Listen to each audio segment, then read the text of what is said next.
Opadi, jällegi lähme. Ehk et kohe hakkame vaatama puunotti, mis võiks sobida, mille sisse võiks põletada sütega õnaruse, et saada veekeedu nõu endale. Lähme. Opadi, siin on meil üks haavanott, mis on kunagi ammu siit ära saetud. Ehk et vahet pole, leiad maha langenud puu või püstiseisva puu, vaata peaasi, et ei ole suuri lõhesi sisse kuivanud. Sellel oli veel koor peal, jõudsin koore juba maha võtta, teid ei näidanud. Ärge pahandage, võtame selle siis kaasa ja üritame sellest nõu teha äkki.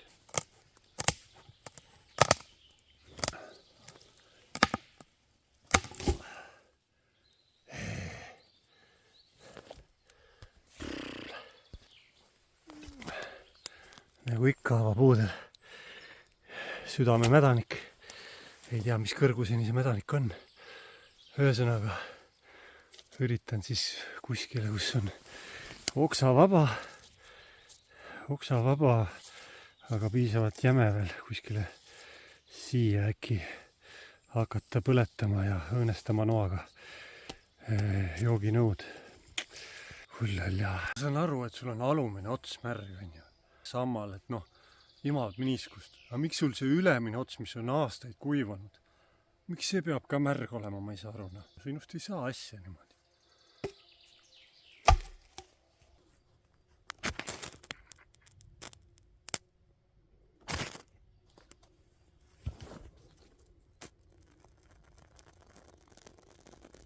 Ühesõnaga, see haap, mis ma lootsin, et on ülemisest otsast natukene parasjagu kuiv, et saab söega põletama hakata sisse. Ei olnud oma ülesannete kõrgusel üldsegi mitte. Nii et kuna meil on treeningepisood, siis ma ei hakka kuskile metsa minema, ehk et kontrollitud olukord veidi rohkem. Leidsin siit lihtsalt ühe kasepaku, mis on lõigatud ja piisavalt kaua siin metsas vedelend. Selline ja proovime siia siis nõu sisse teha. Umbes sellise läraka hakata põletama ja nii sügavale kui saab. Opadi, treening on treening.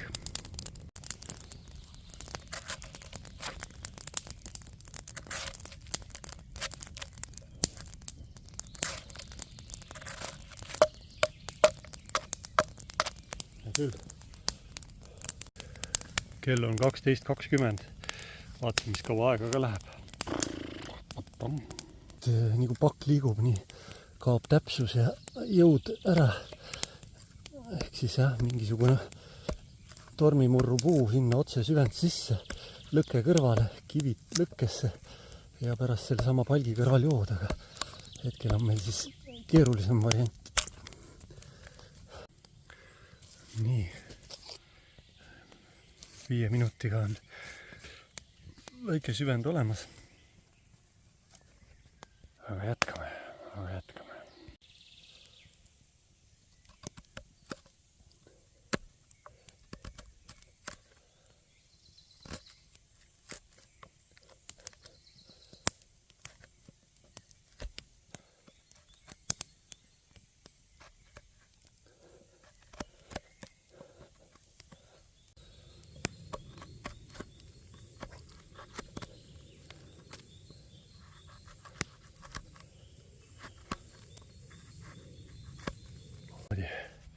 25 minutiga on ainult noaga selline auk, et siin saaks üks 100-200 milliliitrit vett juba keeta.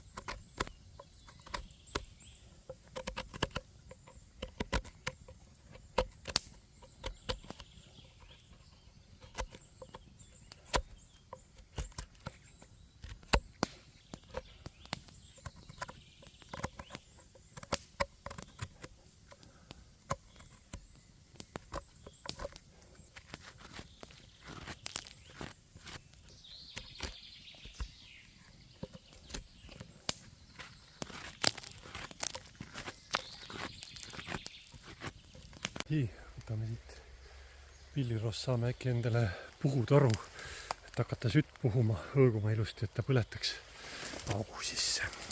No nii, nendest saab õige mitu puhutoru.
No vot, selline kärakas sai. Aga lähen panen vee sisse, vaata, mis teeb.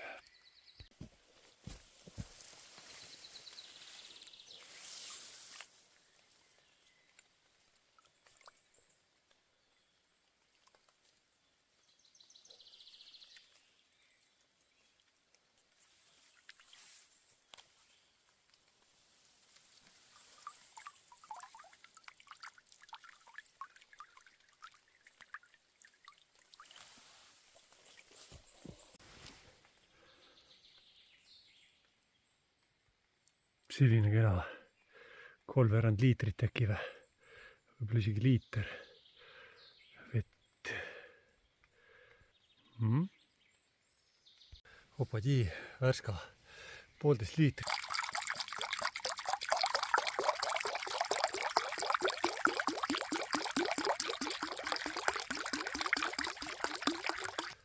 No nii, pool pudelit. Ehk 3/4 liitrit, nagu ma arvasin. Küll, et vett keeta ei juua 3/4 liitrit korraga. See keetmine ise on juba kividega köki-möki, kui on juba nõu olemas. Opadii, Vilm hakkas täis saama, aga ma tegin ühe veel. Haavapuust siis ka. Leidsin ühe vähe kuivanud normaalse haavapuu. Seda kannatas põletada. Vaatame, kuidas see toimib. Selline. Ja noh, tuha saab maha, kui vaja. Liivakiviga ja raudosjaga näiteks. Aga hetkel see tuhklas olla või see süsi. See on ka ju puhas kõhurohi. Ei tee halba midagi. Nimma. Kui see oli ligi 3/4 liitrit, vaatame, mis mahtuvusega see tuli. Ikka vana hea Värska pudel. Sama palju vist mahub. Hakkab tunduma. Natuke otsemaks.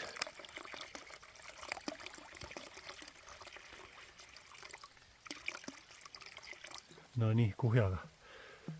No veits rohkem läks. no see on kolmveerand natuke peale. Vot kui tore.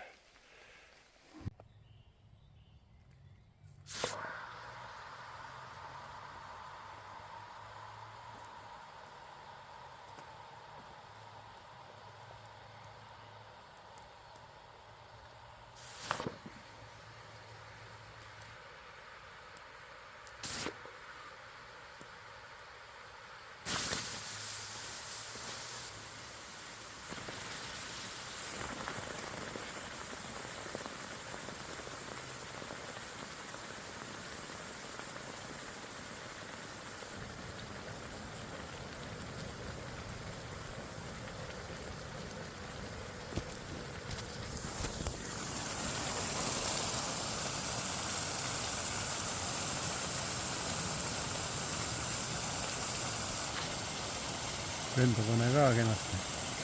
Õigel hetkel metsik värk.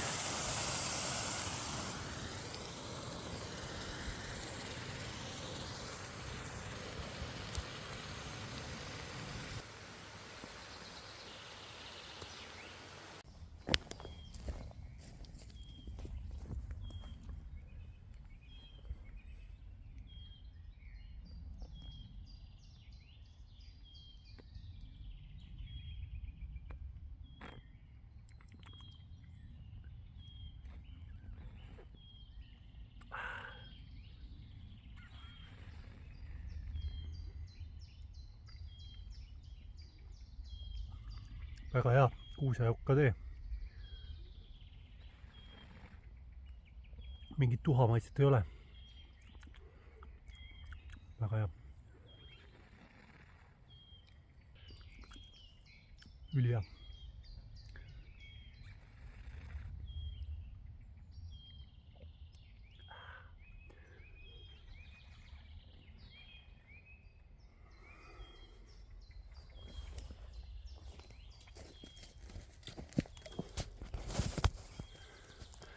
No vot, selline tore võimalus, mis töötab väga hästi ja on suhteliselt lihtne teha ja suhteliselt lollikindel ka. Et see ei tühjenenud mul ka. Esimene kord ma jätsin ta, ma arvan, 8 tunniks. See oli pool tühjaks läinud ja nüüd ta oli mul uuesti 2 tundi ja oli pool senti ülevalt tühjenenud. Ehk et kus iganes see leke oli, see sai nüüd kohe täis ja vot selline väga maitsev jook tuli. Kaanisin siit üks 100-200 milliliitrit ära. Eks need kivid viskasid välja ka osa, aga no mingi pool liitrit napikas jäi ikka. Ja sai juua täit. Nii et jooginõu põletatud pudelisse, põletatud pakku. Suhteliselt lihtne ja kindel, et põhimõtteliselt ei ole lekkekartust. Ainuke on tema kaasavedamise, et siis tuleks ta ära kärpida. Noaga on seda üsna raske siit võtta ja peenemat teed siis jääb juba mahtu väikseks. Nii et ikkagi nii jämeda peaks olema umbes. Ja siis on nii, et teed laagripaiga sinna, kus see maha langenud puu on, mida sa põletad. Ja siis seal samas ongi ja kohe selle sama palgi najal ehitad oma varje ja selle sama palgi küljes on su keedukann ja kõik on lill, kõik töötab. Super, töötab. Variant number 5 äkki või. Väga hea ja savi jääb meil veel ootama oma aega. Haavapakuga üle. See ei ole ka põhimõtteliselt üldse midagi lekkinud siin circa tunni jooksul. Noh, seal võib-olla pool senti ülevalt on äkki läinud. Ma ilma aega. Super. Haavast kasest töötab. No nii märg ilm. Sajab kogu aeg. Siis savi võtab õhuniiskust ka sisse. Aga praegu tundub, et nii ei ole ka hea mõte. Ööseks siia sütele jätta kivi peal küll, aga aurab täiega. Ehk see vesi läheb keema siin sees. Ehk paneme kuskile natuke kaugemale. Aga kuidagi on vaja aidata seda kuivamist kiirendada, selliste ilmadega ei saa. 2 päevaga jõuda põletamiseni, on vett nii täis. Me peame võtma selle riski vist, sest muidu me ei jõua pühapäeval sellega tulle. Las ta siis, loodame, et peab vastu. Selline 5. veekeedu võimalus. Suhteliselt iga hooaeg, ükskõik mis aastaaeg ja üsna töökindel. Ja no töömahukusega kui võrrelda puupakust nõud, siis on võib-olla poole kauem läheb aega. Aga nagu näha, kui sul 5 puupakku, mis sa puruks lööd ja pärast pudelina kokku paned, 5 läheb tuksi, siis see on ikkagi kiirem see sissepõletamine. Ja üldse kõigi nende asjadega on see, et kui sul on juba vedeliku puudus, siis iga töötund, iga tööminut suurendab seda. Et kui sa vaikselt oled, siis kulutad palju vähem kehavedelikke ja mis selle juures kõige rohkem kulutab, on see süte juures see puhumine. Ja kui sa puhud ikka ja puhud oma pool tundi puhud neid sütesi, et seda seest tühjaks põletada, siis sa puhud päris palju vett kehast välja. Nii et üsna alguses tasub see kohe ette võtta ja siis on juba veemure sama päev lahendatud ja olemas. Nii et kui on puukoored lahti, siis on kindlasti kuusekoorest kõige mõttekam veenõu teha. Või kui kuusekoort on nii tiheda oksakasvuga, et ei ole sellist poolemeetrist ala, kus ühtegi oksa ei ole, ehk ei saa piisavalt suurt kuusekoort ilma oksaaukudeta, siis kasetoht on järgmine variant. Ja kiire hädaabi on see mingi suure lehe sees, siis ikkagi maa sees augus keeta. Suvisel ajal on need võimalused, aga selle suure lehega on nii ja naa, et tulebki ainult takjas ette praegu esimese hooga, mis on piisavalt suure lehega Eesti looduses. Ja takjas on ikka kultuurmaastiku piiril kuskil pigem, nii et nii ja naa, et see puupakk on praegu kõige tõhusam. Ja igaks ma ta teadlikult ka siia lõppu jätsin need kõige kõvemad sõnad ehk keraamika ja põletatud puupakk, et jõuda mingisuguse kulminatsioonini. Nii et töötab. 2 tükki tegin, mõlemad töötavad väga hästi, hoiavad vett väga hästi ja ei ole liiga suur möllamine, et üsna tehtav ja puhumist toruks. Putke ma küll ei soovita, et kui sa putkes ei tunne ka, siis palju õnne et paljud neist on mürgised ja keeravad sul täitsa päkki midagi, kui sa neid lutsutad seal. Harakputk on niisugune tavaline, mida lapsepõlves puhusime neid pillakaid ja värki sealt, et see ei ole väga ohtlik, aga kui ei tunne, siis ei saa ju, on ju. Et pilliroo-vars on väga hea, see super toru, et puhu palju jaksad. Võt nii, hoppadi, järgmiseni. Savi vaikselt kuivab, loodame, et homme kell 5 saab panna tulle, aga praegu oli küll nii nätske, et sajab, vaatame. Järgmiseni, aitäh vaatamast ja jääme ellu.